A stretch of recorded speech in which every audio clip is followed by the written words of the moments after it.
الحمد لله نحمده ونستعينه ونستغفره ونعوذ بالله من شرور أنفسنا ومن سيئات أعمالنا من يهده الله فلا مضل له ومن يضلله فلا هادي له أشهد أن لا إله إلا الله وحده لا شريك له وأشهد أن محمدا عبده ورسوله اللهم صل على محمد وعلى آل محمد كما صليت على إبراهيم وعلى آل إبراهيم إنك حميد مجيد اللهم بارك على محمد وعلى آل محمد كما باركت على إبراهيم وعلى آل إبراهيم إنك حميد مجيد أما بعد فإن خير الحديث كتاب الله وخير الهدي هدي محمد صلى الله عليه وسلم وشر الأمور محدثاتها وكل محدثة بدعة وكل بدعة ضلالة وكل ضلالة في النار أعوذ بالله من الشيطان الرجيم بسم الله الرحمن الرحيم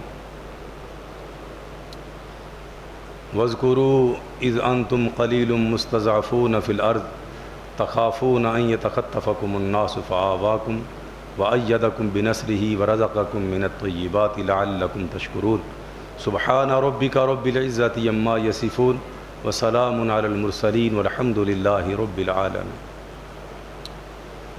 اللہ احکم الحاکمین کی حمد و ثنا کے بعد درود اور سلام نبی اکرم ہادی معظم جناب محمد الرسول اللہ صلی اللہ علیہ وعلی آلہ واصحابہ واہل بیتہ وذریاتہ وازواجہ وبارک وسلم کی ذات گرامی پہ اور رہتی دنیا تک آنے والے تمام مومنین مومنات مسلمین مسلمات پہ اللہ رب العالمین کی رحمت کی برکھا نازل ہو۔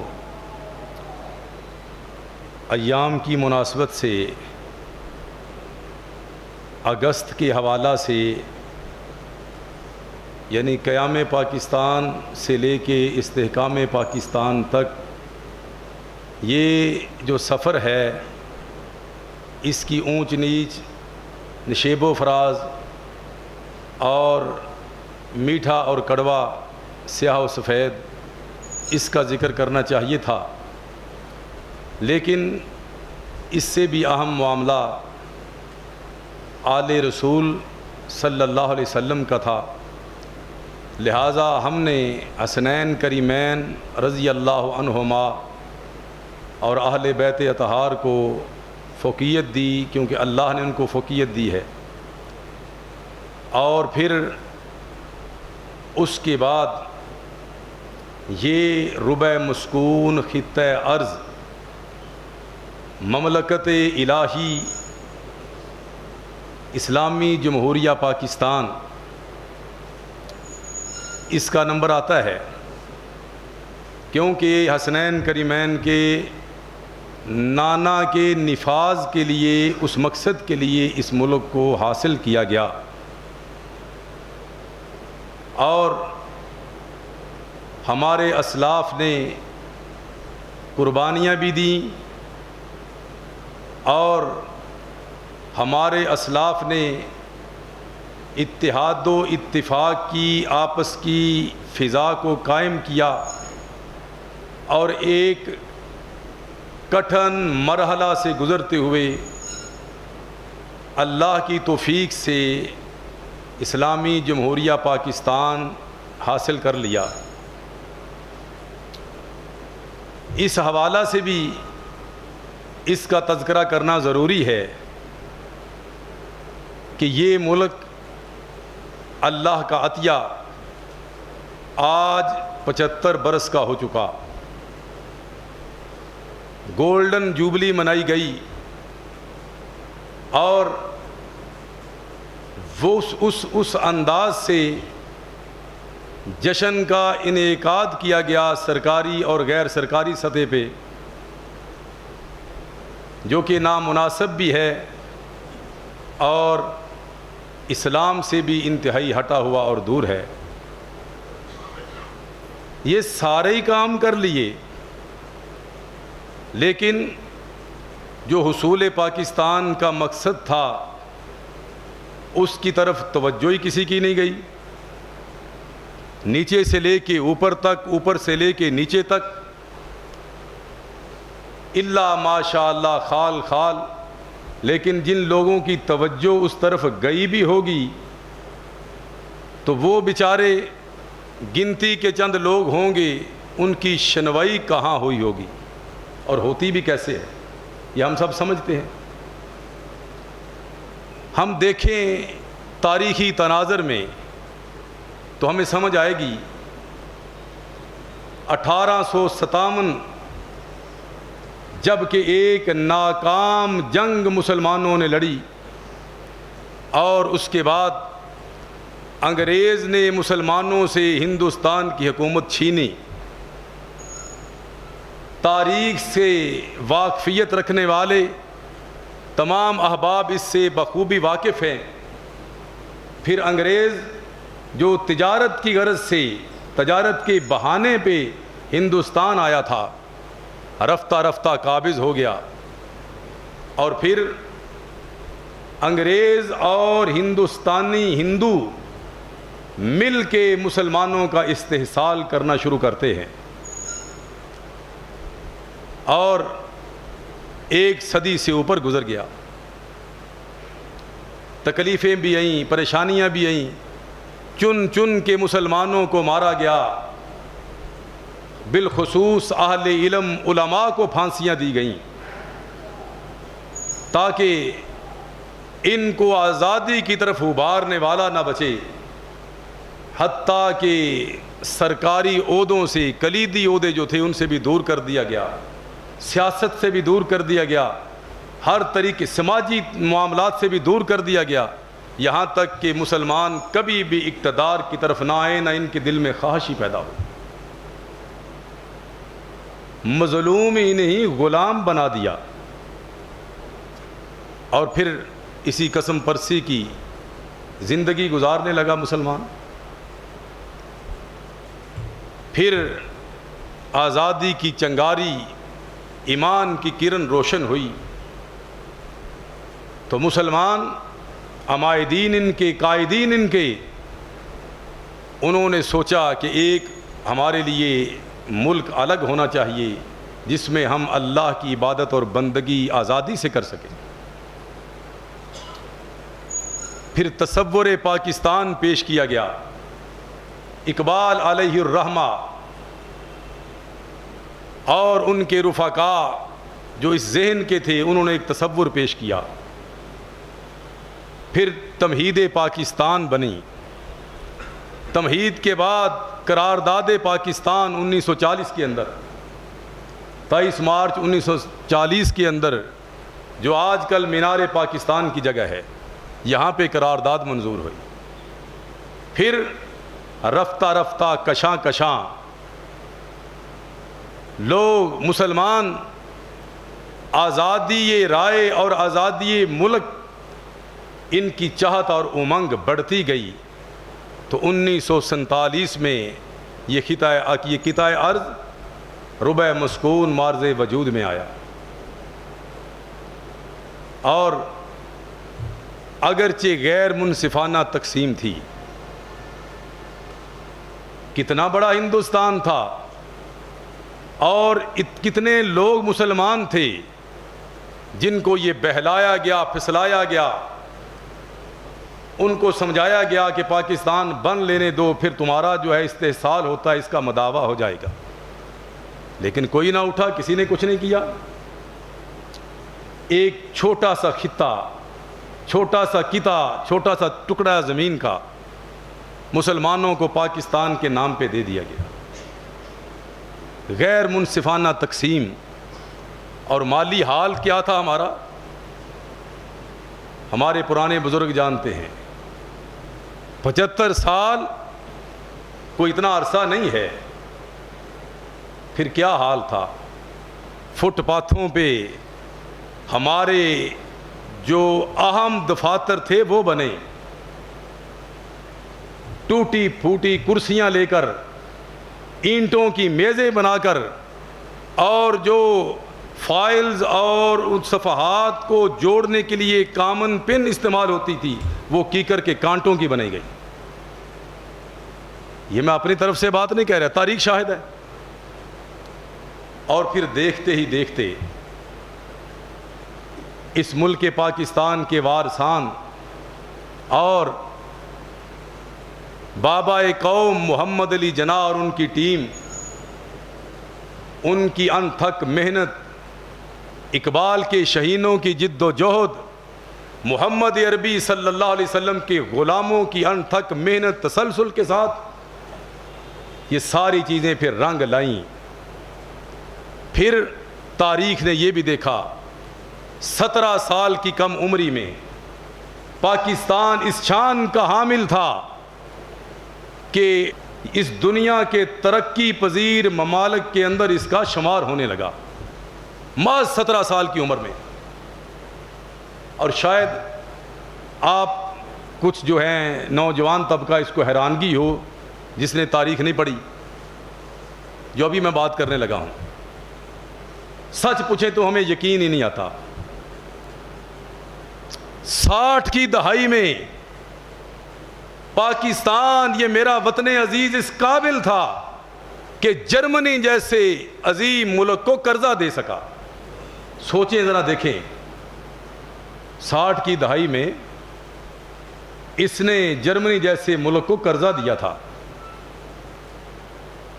اور پھر وہ وقت بھی تھا جب حرمین شریفین کے نمائندے، بزرگ، متولیان ہمارے پاکستان میں آتے اور ہم مسلمان، ہمارے بزرگ ان کو حرمین شریفین کے لیے یہاں سے فنڈ اکٹھا کر کے دیا کرتے تھے۔ وہ سوچو تو صحیح، یہ ملک پاکستان کیا تھا، چند سالوں میں کہاں سے کہاں پہنچ گیا۔ حرمین شریفین اللہ کی رحمت اور توفیق سے یہاں سے فنڈ جاتے، یہاں سے چندے جاتے، حرمین شریفین کی خدمت کے لیے یہاں سے پیسہ جاتا اور خوشی سے جاتا۔ کس قدر یہ ملک پاکستان تابناکی کی طرف جا رہا تھا۔ اور اس سے بڑھ کے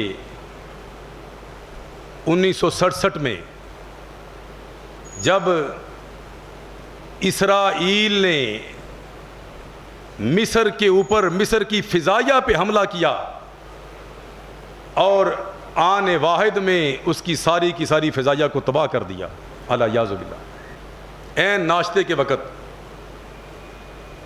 اور مصریوں کو، مصری مسلمانوں کو محض طاقت کا نشہ لے ڈوبا۔ پھر فرانس کے اندر، پیرس شہر کے اندر اسرائیل نے اپنی اس فتح کا جشن منایا 1967 میں، اور اس جشن میں جو سب سے پہلا وزیر اعظم تھا ان کا بن گورین، اس نے تقریر کے اندر یہ بات کی کہ ہمیں کسی بھی اسلامی ملک اور کنٹری سے کوئی خطرہ نہیں سوائے پاکستان کے۔ پاکستان اس وقت ایٹمی طاقت تو نہ تھا یار، 20 سال کا بچہ تھا، اور اسرائیل گھبرایا ہوا اس کا وزیر اعظم کہتا ہے اگر کسی ملک سے ہمیں خطرہ ہے تو کس سے ہے؟ پاکستان سے۔ یہ اس شان کا حامل تھا، یہ اس عظمت کا حامل تھا۔ پھر رفتہ رفتہ جانے میرے اس ملک کو کس کی نظر کھا گئی،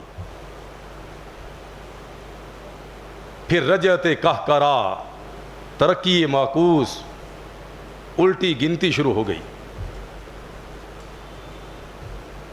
کیوں؟ اس کے وارثان ایک ایک کر کے چل بسے تھے۔ پھر ناخلف لوگ آ گئے، اور پھر معمولی سے معمولی مفادات کو ترجیح دینے لگے۔ ملی، آفاقی، اجتماعی سوچ ختم ہو گئی، مفاد پرستی، اقربا پروری اور اپنی ذاتیات پہ آ گئے۔ اور پھر تاریخ نے وہ منظر دیکھا، سکوت ڈھاکہ ہوا۔ آپ سب سمجھتے ہیں اس وقت کوئی مسلمان عورت اور مرد ایسا نہ تھا سکوت ڈھاکہ کے وقت جس کی آنکھوں سے سیل رواں جاری نہ ہو۔ روتی ہوئی، ڈبڈباتی ہوئی آہوں میں، سسکیوں میں ان لوگوں نے اس مصیبت کو برداشت کیا، اور پھر یہ میرا ملک جو دو لخت ہو گیا۔ اور پھر اس کے بعد ہم زینہ بزینہ نیچے جانا شروع ہو گئے، زوال پذیر ہونا شروع ہو گئے، اور اس کے بعد نئے نوٹ چھاپے گئے۔ شاید یہ حل ہو، اب بھی تو ہے نا۔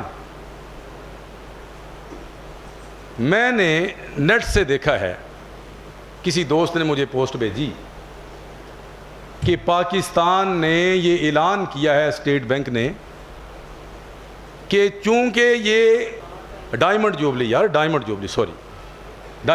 ہے، تو یہ 75 برس کا ہوا تو 75 روپے کا نوٹ نکالا گیا۔ یہ شنید ہے، نوٹ کی تصویر بھی دکھائی گئی، اور ابھی آیا نہیں ہے۔ آنا کب ہے؟ 30 سپتمبر کو اعلان کیا گیا، 75 روپے کا نوٹ 75 برس کی خوشی میں، ڈائمنڈ جوبلی کی خوشی میں نکالا گیا نوٹ، لیکن وہ بھی ابھی منظر عام پہ نہیں لا سکے۔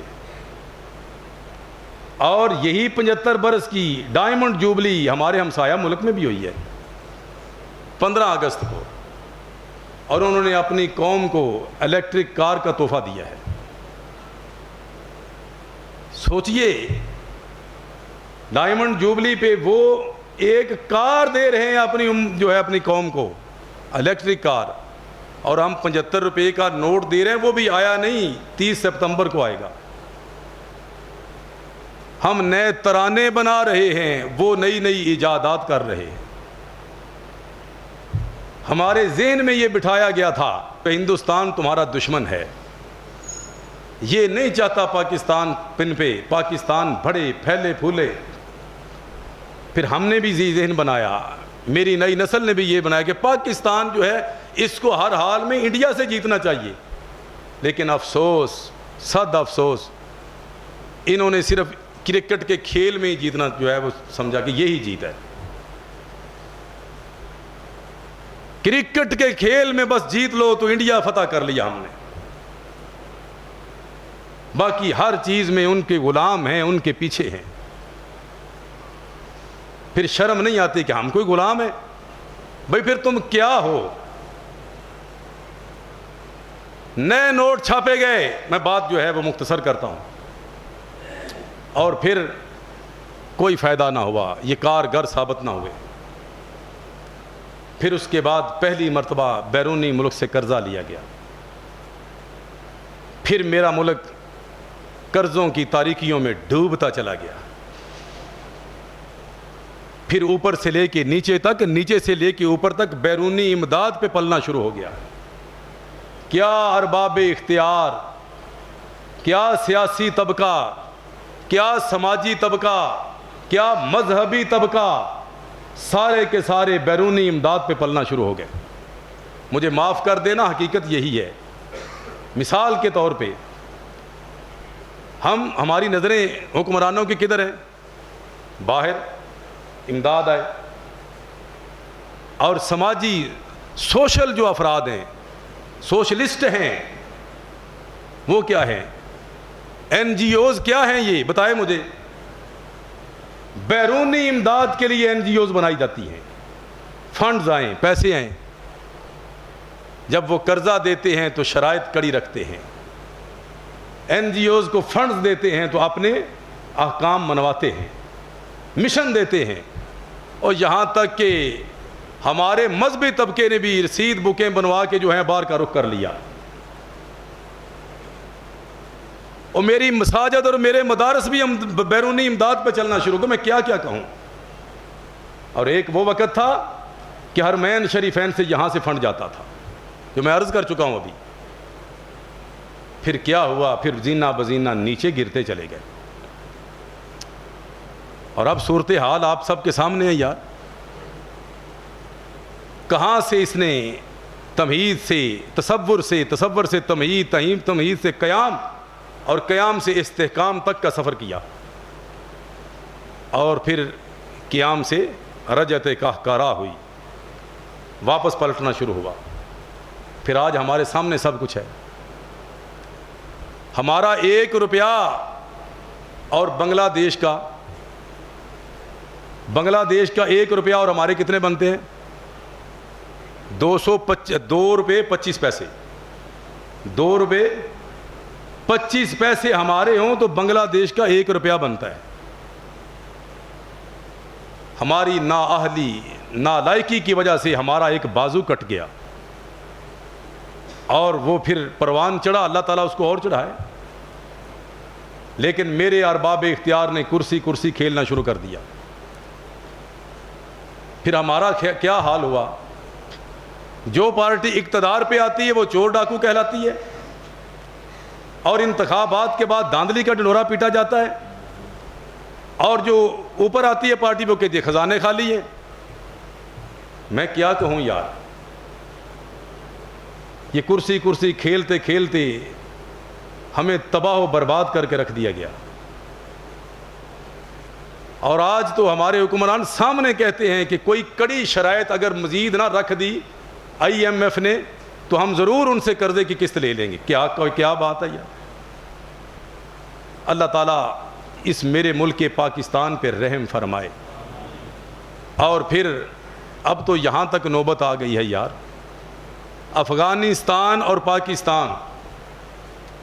طالب علمی کے دور میں مجھے پتہ چلا ایک لڑکا پاکستان آیا ہے افغانستان سے, اسلام آباد آ کر اس نے کھانا کھایا 1 وقت کا اور کہنے لگا ادھر کا 60,000 تھا, ادھر کے 60,000 کی میں 1 وقت کی پاکستان روٹی کھا گیا. اس سے بڑھ کے ان کے سکے کی گراوٹ اور کیا تھی پاکستان کے مقابلے میں؟ میری بات سمجھ رہے ہیں؟ اتنا سارا روپیہ لے کر آیا اسلام آباد کیا کہ کھانا کھایا 1 وقت کا 60,000 کہتا ہے افغانی لگ گیا میرا, اور آج اس کا سکہ میرے پاکستان کے مقابلے میں کیا ہے بھلا؟ میرے 2 روپے 34 پیسے ہوں, افغانستان کا 1 بنتا ہے روپیہ. کبھی اس طرف بھی توجہ دی ہے ہم نے؟ استحکام پاکستان اگر ہم چاہتے ہیں تو یہ انداز ہمارا جو ہے اس کو بدلنا پڑے گا, یہ سوچ بدلنی پڑے گی. چند جھلکیاں میں آپ کو دیتا ہوں, شاید اللہ کرے ہم سب کا قبلہ درست ہو جائے, سوچ ہی تبدیل ہو جائے. اور یاد رکھیں یہ کسی اور کے کرنے کا کام نہیں, ہمارے کرنے کا کام ہے. آج ہمیں لخت کر کے میرے اداروں کے ساتھ میری عوام کو ٹکرانے پہ مجبور کر دیا گیا ہے.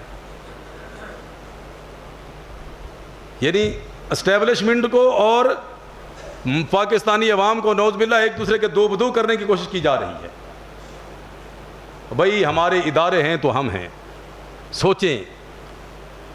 یہ ہمارے کوئی بھی پارٹی ہو, میں کسی پارٹی کا حامی نہیں ہوں, جو ملک پاکستان کا وفادار ہے میں اس کا حامی ہوں, آپ بھی اس کے حامی ہیں انشاءاللہ. اللہ تعالی ہمیں صحیح حکمران نصیب فرمائے. کچھ سال پہلے کی بات ہے, افتخار محمد چودھری صاحب انہوں نے اپنے ایک بیانیے میں کہا تھا کہ اس ملک کے لیے گڈ گورننس ضروری ہے اور وہ ہمیں ملے گی عمر فاروق کی چوکھٹ سے. میں کہتا ہوں یہ تو بہت بڑی بات کر دی ہے. اگر فاروق اعظم ان کا دور آ جائے تو یہ تو بہت بہت بڑی بات ہوگی, کہیں پھر کسی نے نظر نہیں آنا. عمر ثانی کو دیکھ لیں, تھوڑا نیچے آ جائیں, ہم اپنی اوقات کے مطابق تھوڑا سا اوپر چلے جائیں. عمر ثانی کو دیکھ لیں, عمر بن عبدالعزیز رحمۃ اللہ تعالی علیہ. یہ عمر بن عبدالعزیز رحمۃ اللہ علیہ کون ہے؟ مروان کا پوتا, اللہ جس سے کام لے. اور حضرت عمر فاروق رضی اللہ تعالی عنہ کی پوتی کا بیٹا. اللہ اکبر.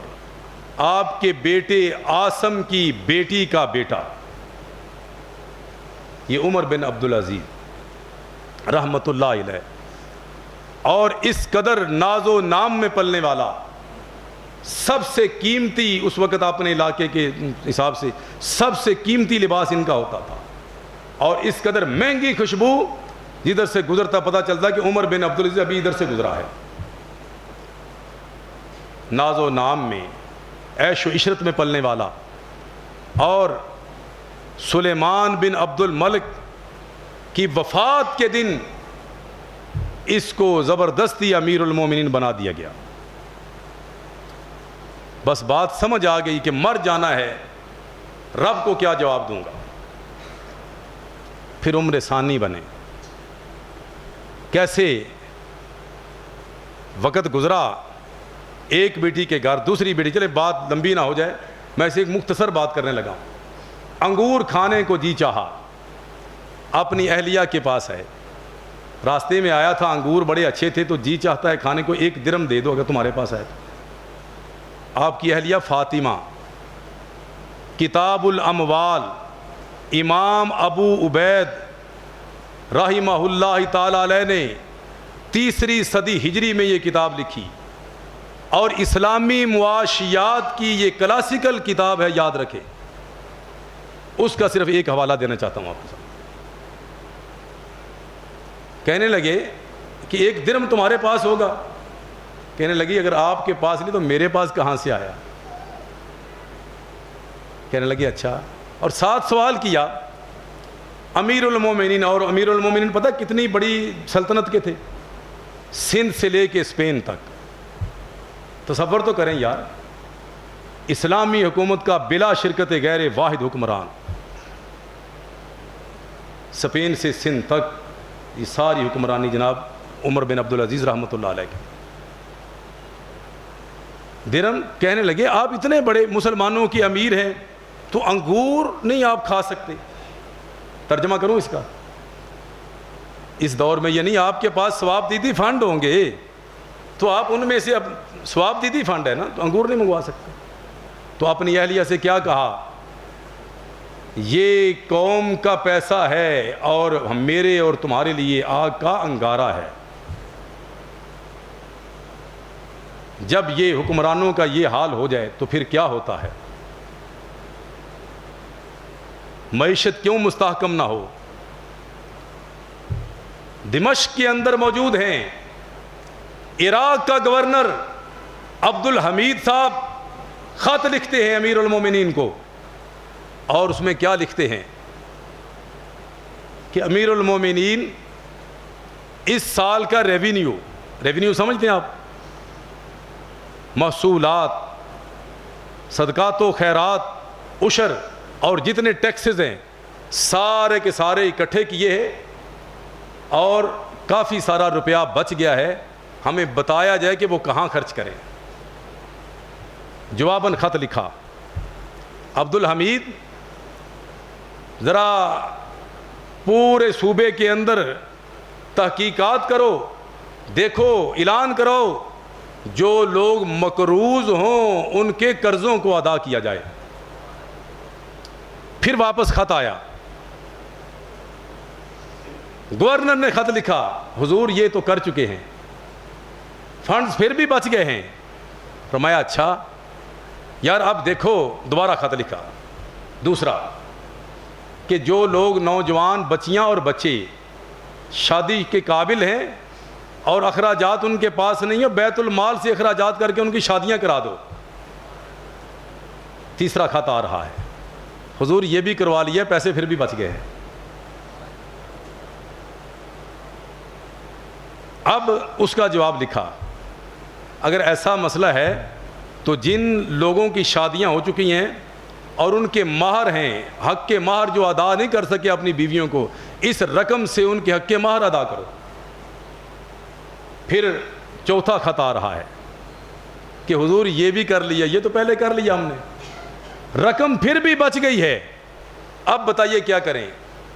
پھر اب چوتھے خط کا جواب جا رہا ہے، ایسا کرو کہ کسان جو غریب کسان ہیں ان کو بلاؤ، اور جتنی تمہارے علاقہ جات کے اندر بنجر زمین ہے ان کو آسان سے آسان ایک ساتھ کے اوپر پیسے دو، اور ان کو کہو کہ یہ بنجر زمین آباد کرو، یہ تمہاری ہوئی. گورنر کہتا ہے جی ٹھیک ہے، یہ کام ہم نے نہیں کیا تھا، اب یہ کریں گے. معاشیات، سب سے پہلے یہ معاشی آلات کیسے درست ہوتے ہیں؟ جب ہمارا عدل اور انصاف کا قانون جو ہے وہ یکساں ہو. شرفاء کے لیے کچھ اور قانون ہو، غرباء کے لیے کچھ اور قانون ہو، تو مسئلہ حل نہیں ہوتا ہے. صرف ایک عہد رسالت مآب صلی اللہ علیہ وسلم کی مثال دیتا ہوں. اماں جی عائشہ صدیقہ رضی اللہ تعالی عنہ سے روایت ہے، صحیح بخاری کی روایت، کہ ان قریشن اہمہم شأن المرأة المخزومیۃ التی سرقت. بنو مخزوم قبیلے کی ایک عورت نے چوری کر لی، اور قریشی خاندان تھا یہ. سارے قریش کو ٹینشن بن گئی، پریشانی بن گئی کہ اب کیا ہوگا. رسول اللہ صلی اللہ علیہ وسلم کی عدالت کے اندر مقدمہ جو ہے وہ دائر ہے، اب بنے گا کیا؟ رسول اکرم تو ہاتھ کاٹیں گے نا، ٹھیک ہے. والسارق والسارقۃ فاقطعوا ایدیہما جو قرآن کہہ رہا ہے، یہ چوری معمولی چیز نہیں، اللہ تعالیٰ محفوظ فرمائے. ہاتھ کٹے گا. اہمہم، وہ بڑے پریشان ہوئے کہ اب کریں کیا. فقالوا من یکلم فیہا رسول اللہ صلی اللہ علیہ وسلم. انہوں نے کہا کہ اب کون ہے جو نبی صلی اللہ علیہ وسلم کے حضور جا کے اس کی سفارش کرے. فقالوا من یجترئ علیہ الا اسامۃ بن زید حب رسول اللہ صلی اللہ علیہ وسلم. کہنے لگے ایک ہی ہستی ہے، ایک ہی شخصیت ہے جو رسول اکرم کا محبوب ہے، آپ صلی اللہ علیہ وسلم کا منہ بولا پوتا، حضرت اسامہ ابن زید رضی اللہ تعالیٰ عنہ. ان سے کہتے ہیں کہ ہماری سفارش کریں. انہوں نے کہا کہ بات تو غلط ہے، لیکن چلیں آپ مجبور کرتے ہیں تو میں آپ صلی اللہ علیہ وسلم کے حضور پیش کروں گا. بہرحال نبی صلی اللہ علیہ وسلم کی خدمت کر رہے ہیں اور ساتھ کہہ رہے ہیں اللہ کے رسول صلی اللہ علیہ وسلم.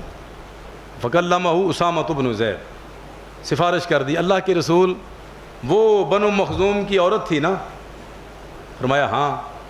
اللہ کے رسول جس نے چوری کی ہے؟ فرمایا ہاں. اللہ کے رسول اب اس کا کیا بنے گا؟ فرمایا ہاتھ کٹے گا. عرض کی اللہ کے رسول اگر کوئی ان کو دے دلا کے مدعیان کو راضی کر دیا جائے تو؟ نبی مکرم صلی اللہ علیہ وسلم جو لیٹے ہوئے تھے اٹھ کے بیٹھ گئے. فرمایا اتشفع فی حد من حدود اللہ تعالی. اسامہ تم اللہ کی حدود میں سے ایک حد کے اندر رکاوٹ ڈالنا چاہتے ہو؟ یہ سفارش کر رہے ہو؟ میرے آقا نے یہاں تک نہیں بس کی، کھڑے ہوئے مسجد نبوی شریف میں تشریف لائے، اپنے ممبر پہ مستوی ہوئے اور پھر ارشاد فرمایا، ثم اختتب، خطبہ ارشاد فرمایا، انما اہلک الذین قبلکم انہم کانوا اذا سرق فیہم الشریف ترکوہ واذا سرق فیہم الضعیف اقاموا علیہ الحد.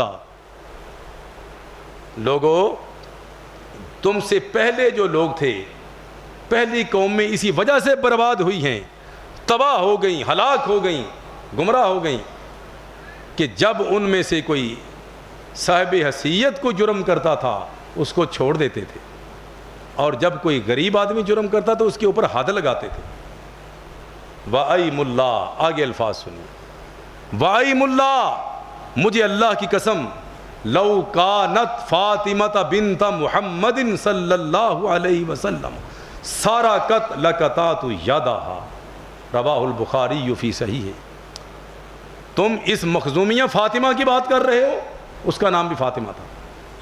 اگر یہ میری بیٹی بضعۃ منی، میرے جگر کا ٹکڑا، حسنین کریمین کی اماں جان، علی کی زوجہ، میری لخت جگر فاطمہ رضی اللہ عنہا، سیدۃ نساء اہل الجنہ، یہ بھی چوری کی مرتکبہ ہوتی تو میں ان کے بھی ہاتھ کاٹنے سے دریغ نہ کرتا.